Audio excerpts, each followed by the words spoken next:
I started this channel because my life blew up and I was in my 50s with no idea what the hell to do next. I couldn't get an interview. I was unwanted. I was done.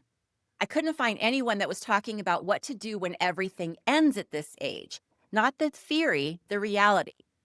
Then one day, Shannon popped up on my feed. She was about my age and she kind of is going through the same kind of wreckage. She was like me. She was taking matters into her own hands and rebuilding out loud. Now, I didn't go looking for this conversation. I just knew that I needed to sit down with her and share this conversation with you. Her YouTube channel has had this insane growth with over 12,000 subscribers in a month as of this recording. But that's not why I wanted this conversation. It's because I resonate with the truth in how she's doing it. One day at a time, no blueprint, no pretending. Now, we're not here to pimp our channels, right? We're not here to sell you anything. We're here to have a real chat with you, our people, and show what it looks like when you get knocked flat and you decide that you're not staying there. So, let's talk about what rebuilding actually looks like in your 50s and what success means when you don't have anything to prove. So, Shannon, I would just love to hear your story, just starting back from, I guess, right before the layoff, and what happened around that time in your life, because you've gone through some shit, and we should talk about that. Yeah.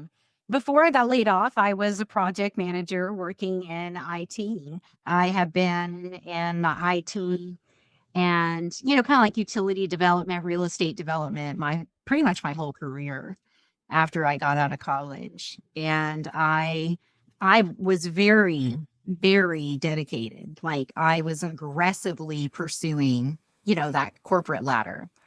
I always felt like I was in competition with all the guys. Yeah. Did you feel that way? Oh, heck yeah. We were women in tech. That's just how it rolled. Yeah, totally. Yeah. So I always felt like I was kind of the underdog anyway. So I had to work that much harder.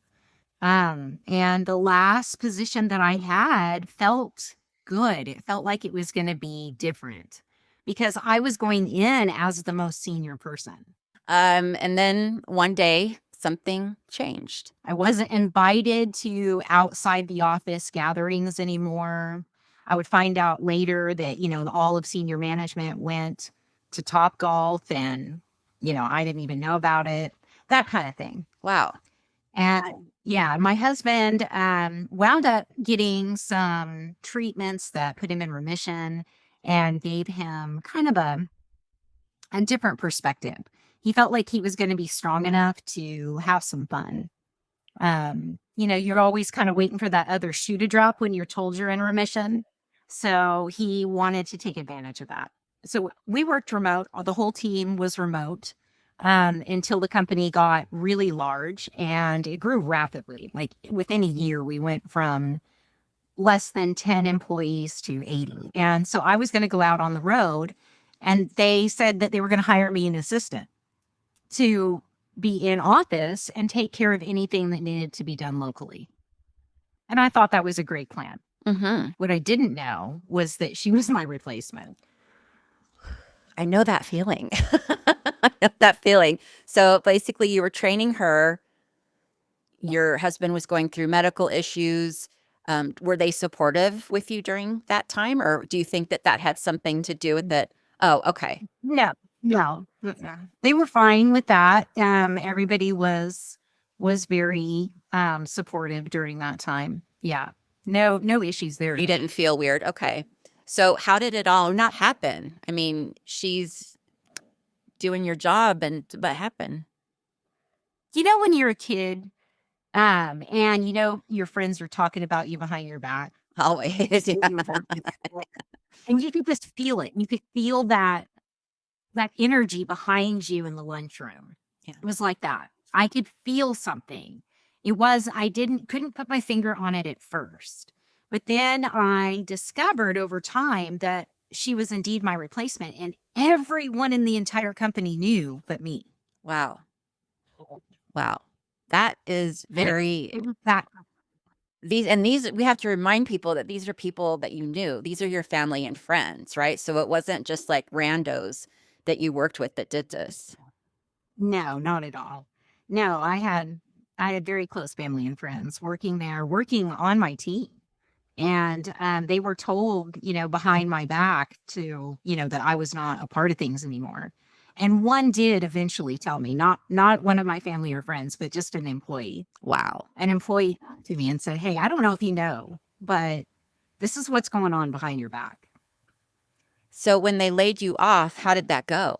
What did they say? Well, I had been trying to bring attention to several issues that we had. In a lot of rapidly growing startups, things get overlooked. And it was my job to make sure those things didn't get overlooked. And we had serious regulatory issues that were going to be cropping up and were starting to crop up that could not only, put the company at risk, but individual employees at risk as well. And I wasn't comfortable with that.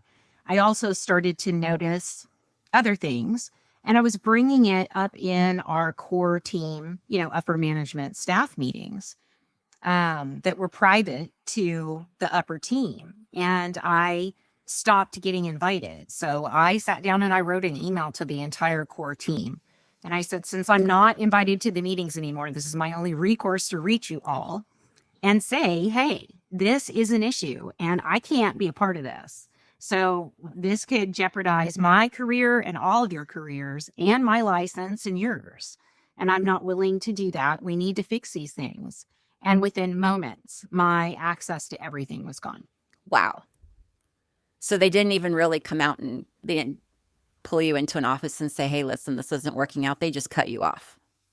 Yeah. No, it was just cut. And then a few hours later, I got an email to my personal email address. But I wasn't able to respond either because, I did have a juicy response all written out. They blocked my personal email address from being From their servers. Oh my gosh. yeah, so that I couldn't reach anyone in the company at all. So see, my company that I just got laid off, that was a little bit opposite. Instead of cutting me off, they like overwhelmed me. Like they gave me tons of stuff, right? And most of it was like really stupid projects or projects that like weren't due for years kinds of things. Like they just overloaded me with mundane, idiotic things. But when I was let go, it was, more corporate, right? They did, I worked from home, so they did the Zoom call with the HR rep and, you know, that kind of thing. And then, hey, we're going to be cutting off your access as soon as this call's over. I'm like, okay, well, do I get to say goodbye to anybody? I hate that. But yeah, so it was a little bit different. It wasn't so backstabby. And I didn't see it coming. I didn't feel it coming. I had no knowledge or inkling that it was going to happen. Yeah. So it was a little different. Startups are their own little beast. They do things how they want. Yeah. So when that happened and you realized that you were cut off and you realized that was it,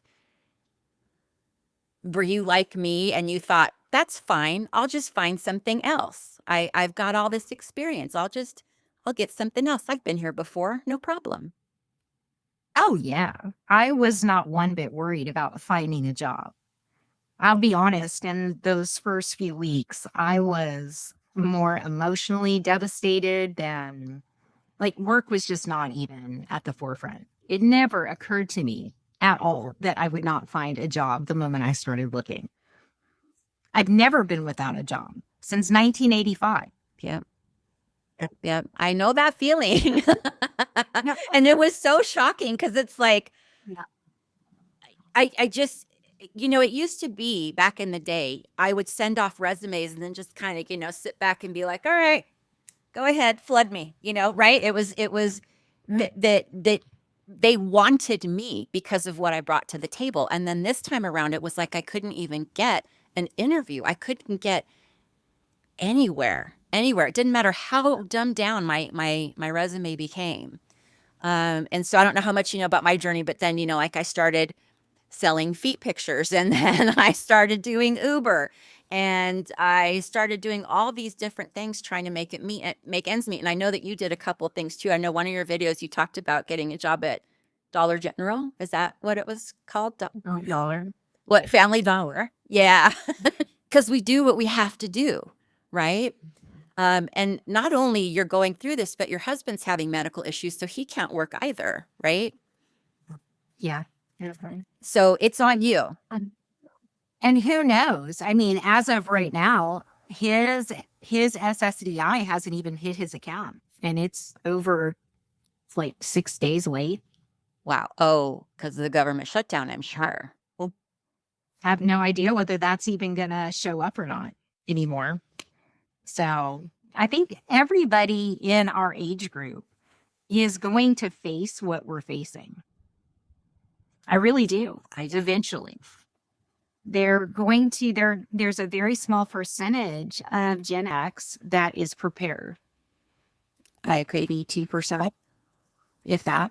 I agree. I did do a couple of videos where I talked about that this has been going on for well over 100 years, that they tell us that, oh, you retire when you're 65, but no one gets there. No one works until they're 65 in their career, right? They all get pushed out in their 50s, and the younger generation's getting pushed out even earlier. Right. And no one told us this. No one prepared us for this. And the way that the news is reported made it seem like we were going to have no problem. There was a labor shortage. Yeah. Oh, yeah. A market desperation of employers seeking qualified, wise, and stable employees. The whole we can't find anyone who can do the work, and that's so untrue. All of that Bullshit. was, Mm-hmm. yeah. Yep. So then And it people was- look at you and go, oh, you just don't want to work. You just don't want to work, Shannon. Yeah. Why is it so hard, right? Because that's what, that's infuriating that you brought that up, because I just remember people looking at me that way. Well, why can't you find a job? I keep hearing that there's tons of jobs and nobody wants to work. Really? I feel nerving. Yeah. Yeah. I can't, not, yeah. Yeah. Yeah.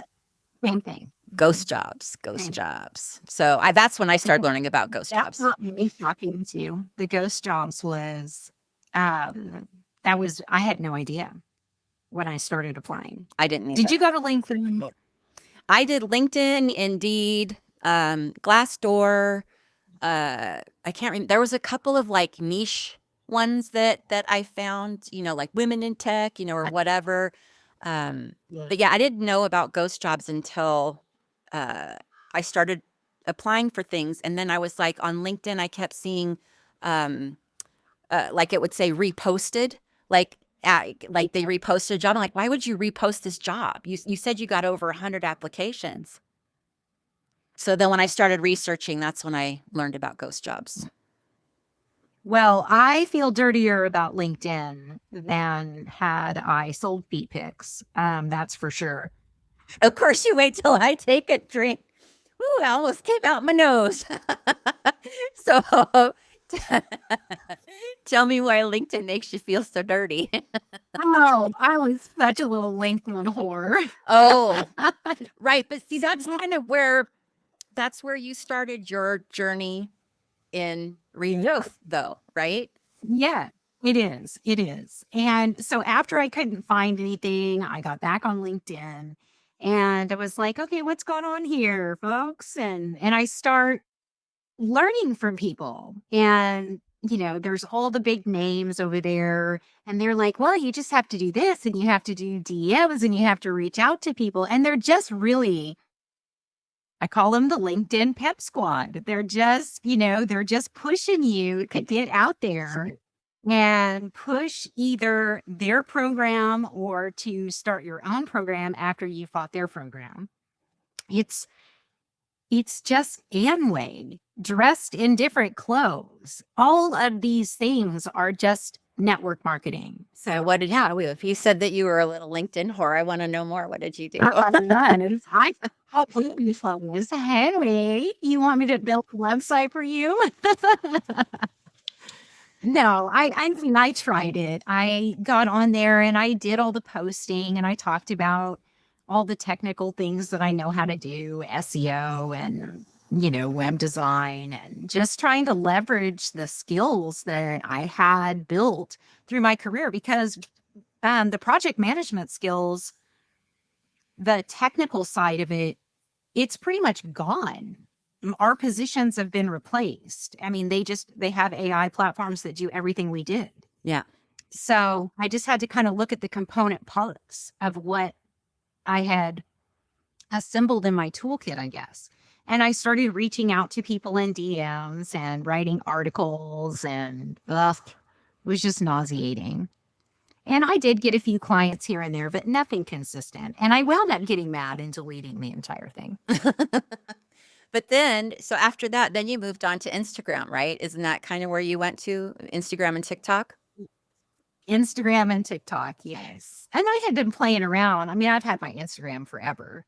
And TikTok, I had just gotten on there and started playing around. And I was just everywhere topic wise on TikTok, talking about, the land and flowers and making, different coffee and just anything I could talk about. The red fingernail theory. I did several videos on the red fingernail theory. I don't know what that is. Having red fingernails, you earn more money. Seriously. Nothing red going on. And where's my pen? Buy red nail polish. And I painted my fingernails red every single one this week. Well, what do men do? Do men paint their fingernails red as well? I'm just curious. I don't know. I've never heard about that. I included my husband a lot in, my TikToks and my Instagrams. Those two are just basically fun. No business at all. But it didn't result. UGC stuff, right? The user generated content, UGC, sorry. I did get that I got approached by, if you do any type of video work on TikTok, you'll eventually get approached by people who want you to sell their stuff that they're selling, as an affiliate for TikTok shop. And that's how I got started. And then pretty soon I had Amazon sellers coming to me and saying, hey, would you make a video for my Amazon? So when you go on Amazon and they have the little shop pictures of the item, you can do videos for those. And they were offering to pay me to do them. So I was like, oh, yeah, sure, I'll do that. And that's how I got involved in Upwork and Fiverr. Right. So that's kind of like what I wanted to talk about too, because your journey, people might see your channel and go, oh my gosh, she's done 12,000 subscribers in a month. But you've been doing this for years. We hear like about overnight sensations like musicians. Oh, overnight, they just took off. It's like, no, they've been doing it for years. It just looks that way. So because you never I was hot on the scene. No, you don't. Because nobody gets to see. Yeah. The hours and hours of practice and how mean everybody was on TikTok. Oh my gosh, Girl, no, I know. If I get one more comment about my hair, you should dye your hair. It makes you look younger. What's going on with your hair? Why didn't you wear a wig? Kiss my butt. Kiss my big old heavy duty juicy booty. And I hadn't, and if I hadn't done all that, I don't think I would have had thick enough skin. Yeah. How did you do that? Just starting on YouTube, how did you thicken your skin? I'll let you know when it happens. I still am. I will get 1,000 comments about you're changing my life. And then that one person is like someone the other day mentioned that I have too much stuff in my background and it was distracting. And I started spiraling and then I just wrote back, you'll be okay. You'll be just fine. But yeah. The thing is with us, and I think with everybody that is like us, that is going through this, you have to remember your transferable skills. You have to remember that you're just starting differently. You're not necessarily starting over. We have 30, 40 years of work behind us. And I'm not just talking about corporate work. I'm talking about even my first job at McDonald's and babysitting, right? Everything has has grown to this. And we have chosen to rebuild out loud, so to speak, right? We are out here letting people see our face, letting people hear our voice, putting ourselves out there for scrutiny, right? But it doesn't happen in a vacuum, and it doesn't happen overnight, and it doesn't happen to where we're just starting over. And that's really something I wanted to point out there, that we're starting differently. We've got experience. We're just trying to make it work. Wow. It's just taking, I think of it this way. You're taking your resume, and instead of going to a potential employer and saying, here, here's all my skills and my abilities to help your business make money. Instead, I'm coming to myself and I'm saying, here's your resume, here's your skills, go make some damn money. Yep. Yep. Figure it out. It's no different what you did in our jobs. You weren't into jobs where you didn't know your ass from a hole in the ground, but you figured it out. Because none of those men wanted to see you succeed on those teams. I've been on those teams too. Yeah. And if you didn't know the answer to those questions, you researched and figured it out, or you just did what you thought was best and made mistakes and learned from those. And that's what we're still doing, right? We're still using those skills. We're still making mistakes. Now, I don't want to say that Upwork and Fiverr were mistakes, but you got on Upwork and Fiverr and you started trying to sell your services there as well, right? And Upwork and Fiverr, I stayed away just because you're competing with people all over the world. And when I say that, you're competing with people that are just a lot cheaper than what you can offer. So how did that work for you? Well, at first, that wasn't an issue because I wasn't competing with people around the world. They were specifically looking for American English speaking older people Really? at that time. Okay. The high demand for over 40 creators, any type of men, women, that any walk of life that were comfortable speaking on camera. And at first I had more work than I could handle. Really? Was it more kind of user generated content stuff? Yeah. Okay. Yeah. I had been a spokesperson for a whole bunch of brands. I had even had to make myself look, they were like, we want you to look real poor. Okay. Look real poor. Real fun for. I'm like, that is not a problem. Oh my gosh. Not a problem for me. So I used my RV. I had no makeup on. I made sure I looked real nasty. And I found right in front of the RV, and it was all about cash, like getting cash for gold jewelry. Oh my gosh. But we did what we had to do. You did what you had to do. That's right. So you did all this stuff. You learned the ropes as far as recording and what looked good, what sounded good, and how to do the stuff and things. What made you decide to start a YouTube channel? Oh, well, the UGC stuff fell apart.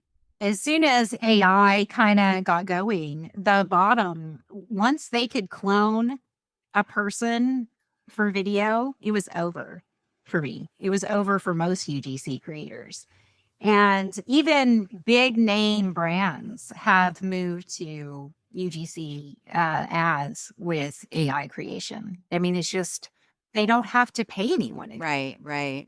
That they legally were allowed, because they hired me, they are allowed to use my likeness in their marketing material. And there's nothing that prevents them from doing that in an AI generator, unfortunately. So once they had a video from me, they could just put it into an AI generator and spin off as many versions as they wanted. And make you say what they wanted you to say. Right. Yeah, it's become a joke of people sending me, is this you? Yeah. Or is this you? And usually it's not me. There are lots of versions of me around the internet. It is scary how good AI has gotten. It is scary. I sit with Doug at night, my husband, and like he'll send me a video and I'm looking at him like, that's AI, right? No. Like, yeah. Here's the little telltale signs that you can tell it's AI.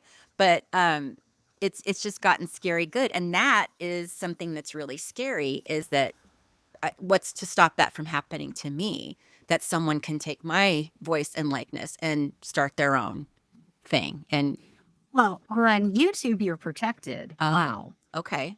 And that is a very recent development. You should have in your dashboard the content matching tool Yes. in YouTube Studio. And that is going to allow you to see if anyone is using your likeness or your voice. So do you like YouTube? I'm I do. I actually really do like YouTube. I'm having more fun on YouTube than Substack too. okay. Well, and you guys, if you go watch her videos, you're going to find out that she's a Substack person, and that's kind of what she's doing. So, go ahead and watch that. But I have found in this last year of doing YouTube that I have learned more about myself than I have my whole life. I mean, it is really interesting how much you learn, and then also just being able to reach others and talk to people that you wouldn't ordinarily find in your everyday life. I would have never met you if it wasn't for YouTube. No. Right? No. It's such an amazing platform, and it's also starting to become overcome with AI stuff as well. And I know that you're doing some work on that, right? You're helping people with some faceless channels and stuff like that. So that's kind of cool. He's human. What? And that's kind of the direction, faceless but human. Yes. Okay. And that, I think, is the direction that it's going to go, is you're going to see a partnership between people and AI creator tools that are going to allow introverts to do some amazing things with a lot more comfort, but still have themselves in it completely. Yes. And YouTube has done, I can tell YouTube has done amazing things for you. Like watching your transformation from the first video I saw of you was when you were just getting started on Uber and you were so excited about it. And then to watch the disappointment and all the stuff that you went through. But then I started to notice you ticking back up again. Like this has really built something, a light inside of you, I guess I'm going to say, Oh, yeah. that shined forth that did not come through in your early videos. A confidence and just this, I don't know, radiance. Well, when I started, I was embarrassed, right? When I started, there was shame. There was, look at me, I'm in my 50s and I can't do anything but a YouTube channel. And it was, I didn't know who I was without that job title anymore. So going from making the salary that I made from being a YouTube creator, I felt embarrassed to tell people that's what I did, because people then would look at me and be like, oh, whatever, right? Like it just didn't seem like a viable option. So as I got into it more and more and worked harder and harder and realized I've worked harder here than I have in any job I've ever had. I spend my days learning storytelling, video editing. I'm now starting to get into learning about like affiliate partnerships, brand deals. There's all these things that I'm just learning about, and it's daily and it's exciting. So now being where you are, starting differently. I don't want to say starting over. You're starting differently. You've learned all these things. You've done all these things. You've tried all these things. And what you're doing now is starting to see a little bit of success. What does success look like now, right? Because for me before, success was, money, stuff, things, prestige, the title, all of those things. And now it's completely different. So I'd like to know for you right now, what does success look like? What I'm doing right now, talking to you. Yeah. Like I'm already there. And that is what we want, about the perspective change. It isn't about money. because I'm not making near enough. That's why I'm sitting outside, because I don't have any other place to film.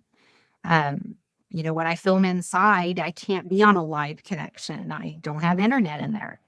So, um, but I feel so successful because I'm doing what I love.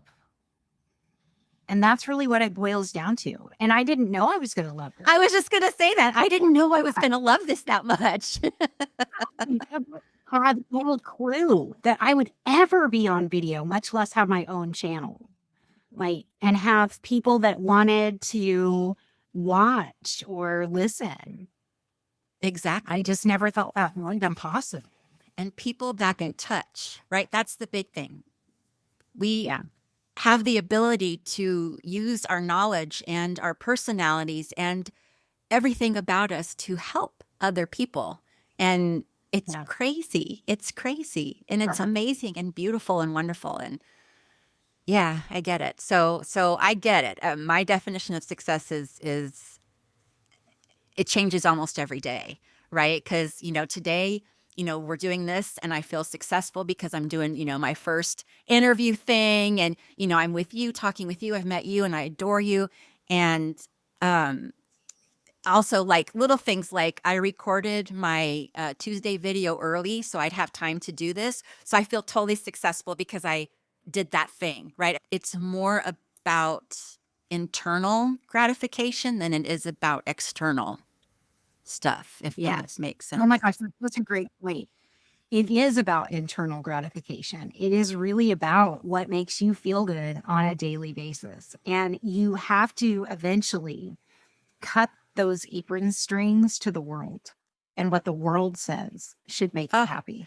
I almost just, I started to get a little bit teary because you're right. You're absolutely right. Because it is an envelope.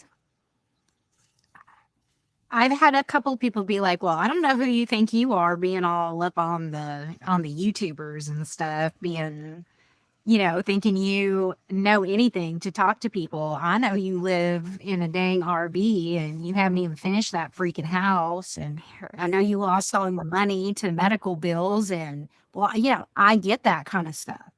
And I know you have too, from people in your life. And it doesn't matter. It just doesn't matter anymore. Because I cut those apron strings. That's a really... And they don't have power over me with what they think I should be doing to earn a living or to live my life. I wish that I could have realized this 20 years ago. I wish, you know what I wish that I could have. Yeah. I don't even know if 20 years ago, if I would have heard someone talking like we're talking now, if I would have said, I need to do that. I need to look their internal piece. I need to look to myself for validation and gratification. I don't think that I would have done it. I would have been like, nah. No. I wouldn't have even heard it. I had 6 kids climbing up my lane. That's right. I forgot you have 6 kids. That's crazy. Oh my goodness. I wouldn't have heard anything back then. So, and I was always looking for the world's validation. Well, being through everything that you've been through with losing the job that basically family and friends were there and going through that, which is incredibly heartbreaking to me that happened to you, because it's just so, I can't even find the right word for it right now. I can't believe that happened to you. So there's that. There's the issues that you've had with your husband. You told me your name, Solo Shannon, isn't because you're single. It's because the last couple of years you felt pretty alone, and that's where that name comes from. And so with all of that, with everything you've been through, the TikTok, the Fiverr, the everything, now you're on YouTube. Do you feel hopeful in a good way? Not just wasted hope, but like good hope. Yes. And it's not even about the money. It's about the connection. Between YouTube and Substack, I feel like I have connected with people who are in the same boat I am. I mean, not maybe not literally. I don't know anybody else that's, kind of stuck in the woods like me, but we're all in the same boat of the world around us has fallen apart as we believed it to be. And it's in varying degrees, whether it's financial, family, career, or even just your worldview. We're all suffering that loss right now, every single one of us, whether we're willing to articulate it or not. And I think that is why our channels are so important, because so few people of our age group are willing to get out there on the screen and to talk about these things. Yep. It takes a lot to put yourself out in front of the world, because it's not just a stage in a public forum. It used to be you could be a public speaker and you talk to maybe a few hundred or a few thousand. We talk to millions, and that is intimidating. But it's also not. Like, once you get in here and you start making your videos and you start interacting with people, you realize that it really is just a personal space too. It's both. Yeah, that's finding the light at the other so important, right? Because the communities are what really makes it feel real, what really makes it feel like we're doing something with our lives, that we're really moving forward. And I feel very hopeful with what my future is. I mean, there's like this new brand of creator right now that are talking about the AI stuff, and they're like, oh, AI is coming, creator economy is gonna, tank, it's gonna go away, this and that and the next. And I just keep thinking, I don't think that it will. I feel like this happened when we started our careers with the internet. Everyone was talking about how the internet was going to ruin everything. Everything was going to just go to hell, and they talked a lot of the same things that I'm hearing about AI. I heard 30 years ago when we talked about the internet. So I'm done kind of freaking out about shit that hasn't happened yet. And Yeah, I'm done. I'm not thinking about AI at all. I don't care that it replaced me as a project manager.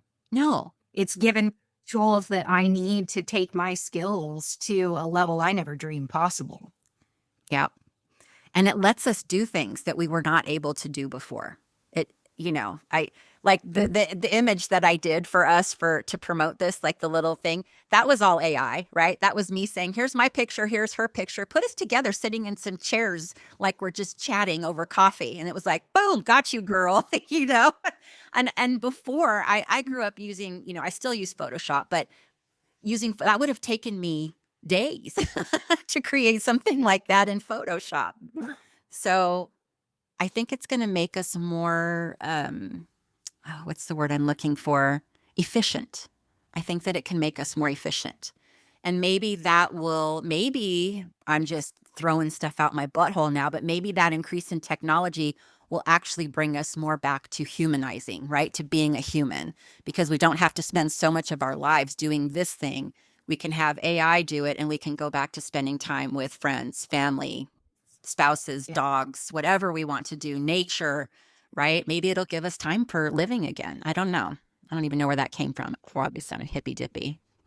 No. So, yeah, I think that it's one of those adjustment phases, growing pains. And I love your comparison to the internet. And I remember that. I remember being a young employee and listening to the older people in the office just be like, I'm not learning this. I'm not doing this. And I saw it all the way through. It's a fad. It's going to go away. I'm not going to do this. I'm not learning this. And they were miserable, and they eventually got pushed out. Yeah. Yeah. And maybe that experience gave us the chutzpah that we've got now, right? We went through we learned the internet, we did the thing, and now this has come up, and we're not going to shy away from it, right? We're ready to embrace it and learn it. Yeah. So because we had that experience, but It always cracks me up when I hear younger people talk about our age group not having tech skills. And it's like, what in the world? We have gone from goddamn dials, twirly dial phone, Microfiche, card catalogs. Come on. and what in the world? We have adapted to it all. We had to manage everything in writing as children all the way through to where we are now, where it is really our age group who has pioneered AI.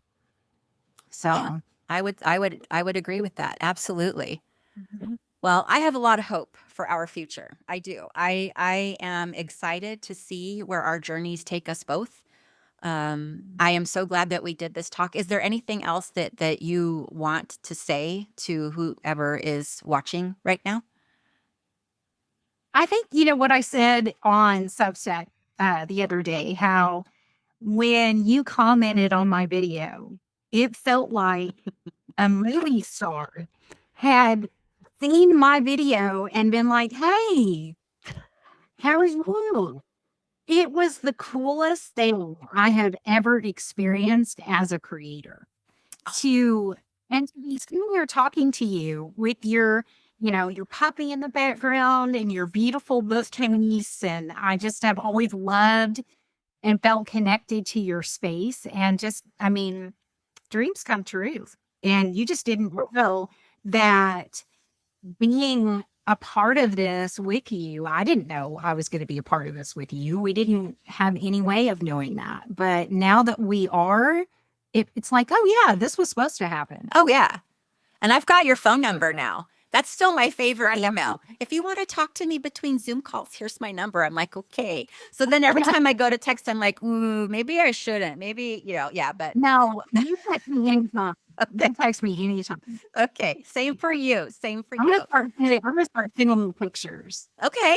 I would love that. I love watching the growth of like your house, right? You did a thing where you walked through your house when you were talking about this is going to be this room, this is going to be my office, and that wall that you're working on with that wood. I love seeing that kind of stuff. I love watching that progress. I would love to be a part of that. And I would love to be a part of your life from this point on. And if people enjoy our chitty chat, then maybe we do it again. Well, you Talk about something different. I remember being a woman in tech when we started, and I've said this story before that like we would go to lunch at strip clubs and, like it just because it was so male dominated. And back then there weren't, it wasn't an HR issue. We would go to lunch at strip clubs, get drunk, and then come back and work the rest of the day. And Mhm. it was just so weird. I would love to like get a bunch of women in tech that started back then and get us all on and just share war stories. Oh my God. The story that we can share, the things that went on in those hotels when we, my God. When I know you had to been like me, the only woman on those trips. Yeah. So yeah. Yeah. Mhm. We Well, could tell some stories. I think that we should. Let's start pulling some receipts. Oh, but Shannon, thank you so much for your time today. I really, really did enjoy this. I hope it was as fun for you as it was for me. I got to say goodbye now. I'm sorry. I totally went off on the wrong tangent. Okay. So Shannon, thank you so much. This has been awesome. I am so glad that we did this, and I do hope that we can do it again. So I just want to go ahead and say goodbye to everyone who's watching. Thank you for being here. Thank you. Thank you for inviting me. I enjoyed it very much. Thank you. We'll do it again.